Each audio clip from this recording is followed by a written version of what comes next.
agradecer a las dos universidades por haberme invitado a compartir con ustedes. Esta mañana estaba viendo ahí los datos sobre el departamento de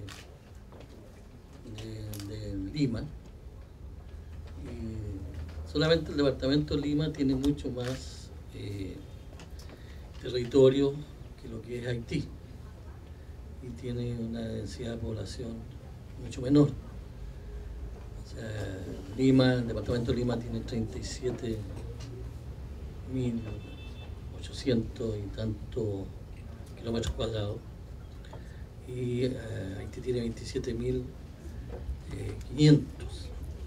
y ahí viven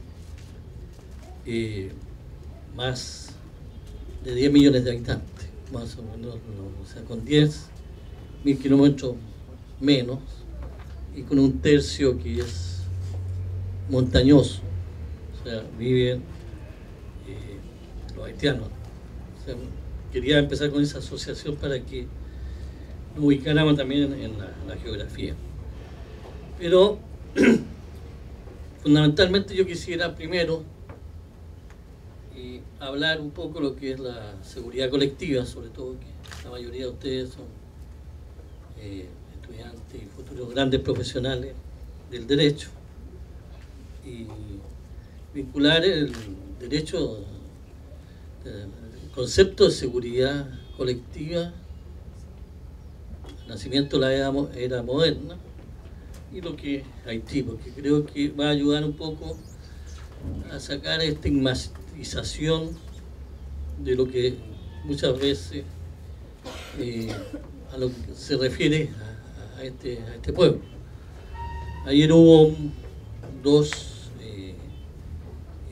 intervenciones muy interesantes que tocaron algunos de los temas que yo pensaba tratar, sobre todo en tratar de realmente entender,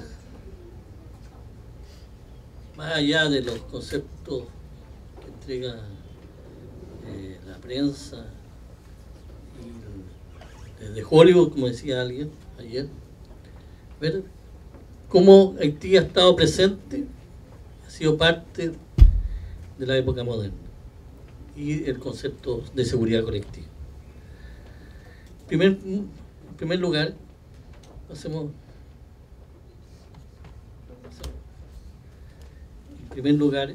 quisiera dar algunos hitos de lo que ha evolucionado el concepto de seguridad colectiva a través de la historia. El primer hito importante es después de la guerra de la sangrienta guerra de las religiones en Europa, que se firma el Tratado de Westfalia en 1648, donde emerge el Estado moderno.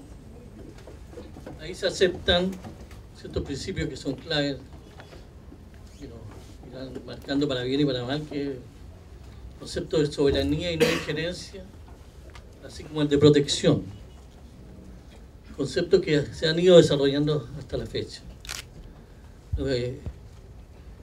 Y estos conceptos se desarrollaron después de una guerra que partió por la guerra de la Reforma en Europa, donde participaron alrededor de 15 países, donde el Sacro Imperio Romano Germánico tuvo como protagonista fundamental contra el resto de Europa.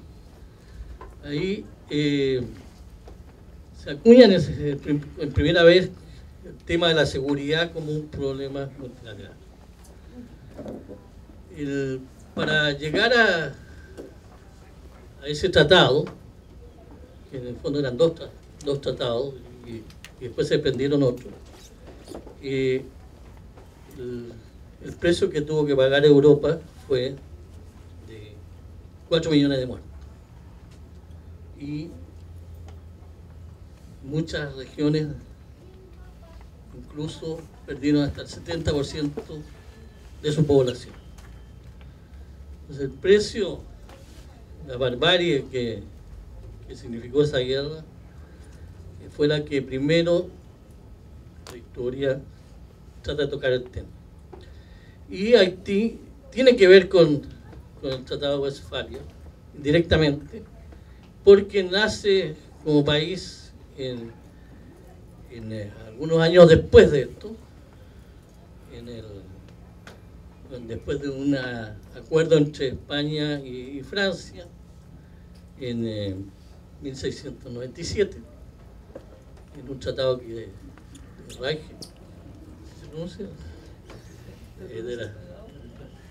De una ciudad holandesa, donde España cede un tercio de la isla española a Francia, que ya estaba instalado a través de los filibusteros y piratas en esa parte de la isla. O sea que un conflicto que hubo en Europa tiene sus repercusiones en Haití. Y Haití creo que era en ese momento, Haití, como todos saben, fue el segundo o tercer país que Cristóbal Colón llegara en 1492, y a donde instaló la parte dominicana, la punta de lanza de la conquista española de nuestro continente. Entonces, tiene una incidencia muy importante, porque llegan españoles y Haití está habitado por etnias fundamentalmente, que eran nativos indios del Caribe, los tainos, los arawak, que eran alrededor de 300.000 habitantes que vivían apaciblemente en esta zona del Caribe. Era la misma que vivía en otras islas de esta región.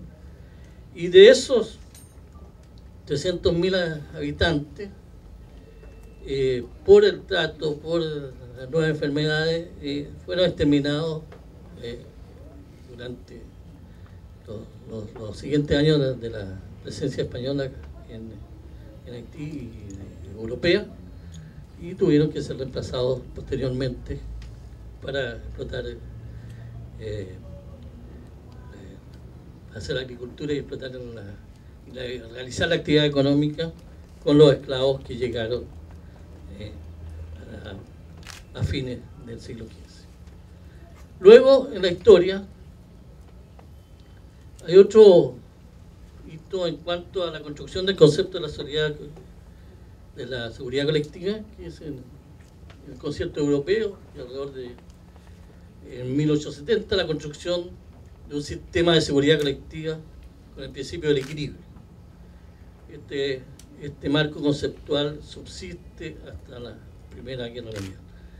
Pero el equilibrio está afirmado sobre todo en el viejo sistema de la correlación de fuerzas. Eso es lo que le aseguraba una cierta armonía. Lo que sí introducía ciertas medidas en cuanto a un incipiente derecho internacional, de la manera de ir resolviendo los conflictos y evitar la guerra, pero con algunas medidas, sobre todo del orden económico.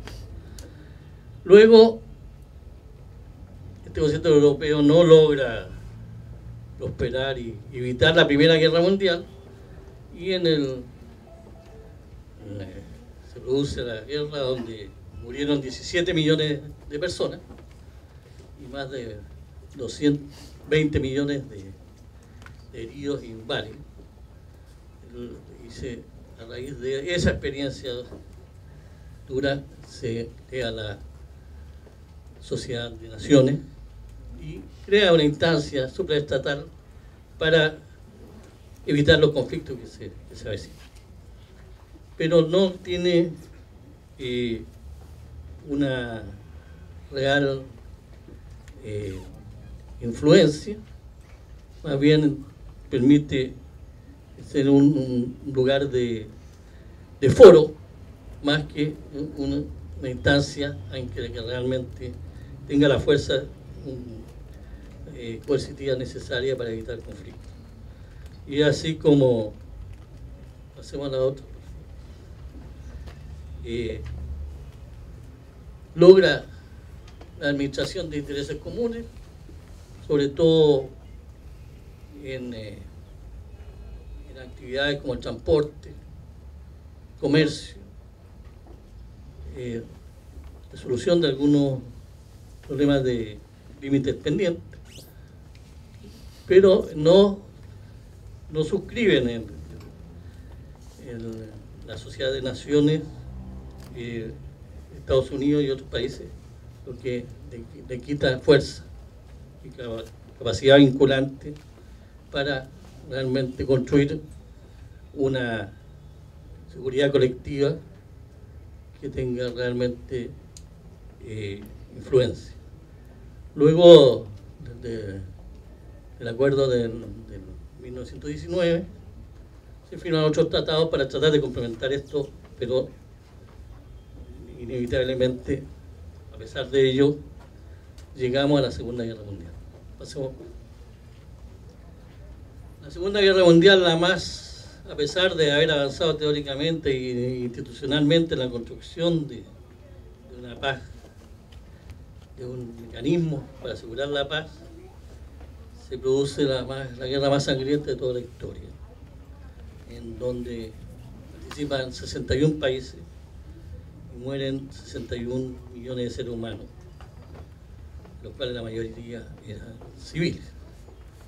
Toca esta guerra mundial, atraviesa todos los continentes. Y después de todos los años, después de haber muerto 61 millones de personas, se dan cuenta que hay que construir un nuevo mecanismo mucho más sólido. Y es de ahí que surge, como respuesta a la conferencia de Yalta, donde participan las grandes potencias que participaron en la guerra, sobre todo Rusia, Inglaterra, Estados Unidos, Francia. Es la idea de crear un organismo que es en el fondo la base de la creación de Naciones Unidas. Y una carta donde permita definitivamente abandonar el principio del recurso a las fuerzas armadas para resolver los conflictos, pero contempla excepciones que son la legítima defensa y las sanciones militares decididas por el Consejo de Seguridad. La amenaza a la paz